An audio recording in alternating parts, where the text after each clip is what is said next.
എങ്ങനെ ഫുഡ് ഉണ്ടാക്കാന്ന് വെച്ചാൽ ലഞ്ച് ഒരാളാണെങ്കിൽ ഡിന്നർ ഒരാള്, അങ്ങനെ ഞങ്ങൾ 4 പേരും മാറി മാറിയാണ് കേട്ടോ കഴിക്കുക. അപ്പൊ ഇന്ന് നമ്മൾ ലഞ്ച് ഉണ്ടാക്കിയിട്ടുള്ള അഫ്ലയാണ് കേട്ടോ. അഫ്ലന്റെ ഫുഡ് ഒന്ന് ട്രൈ ചെയ്ത് നോക്കാം. ഒരു പൊട്ടറ്റോ റൈസ് ആണ് കേട്ടോ ഉണ്ടാക്കി. കാണാൻ നല്ല ഭംഗിയുണ്ട് കേട്ടോ. ഇനി നമുക്കിത് ടേസ്റ്റും കൂടി ചെയ്ത് നോക്കാം. ഗൈസ്, അപ്പൊ ഞാൻ പൊട്ടറ്റോ റൈസ് എടുത്തിട്ടുണ്ട് കേട്ടോ. ഇനി നമുക്കൊന്ന് ട്രൈ ചെയ്ത് നോക്കാം.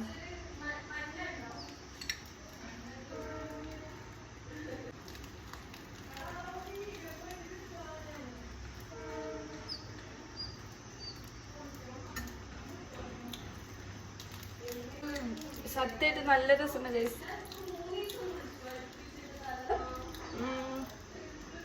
കൈൻഡ് ഓഫ് ബിരിയാണീൻ്റെ ഒക്കെ ടേസ്റ്റ് ഉണ്ട് കേട്ടോ. സെറ്റാണ് ഗൈസ്.